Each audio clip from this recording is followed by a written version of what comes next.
ruh sitimsiz özmeylin bilen bilmeyle kaldı ötken günlerini.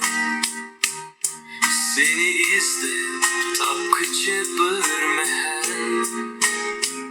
Bu senin bana kılgan çakçakların mı? Ve ki bergen sinakların mı? Bezine özenli koy etsem değmem. Sana okşaş özmeyle gelir mehen.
Senin manya kılgan çakçaklarını veya kim vergen sınaklarını bezi de özenme koy etsem değmem sana okşaş.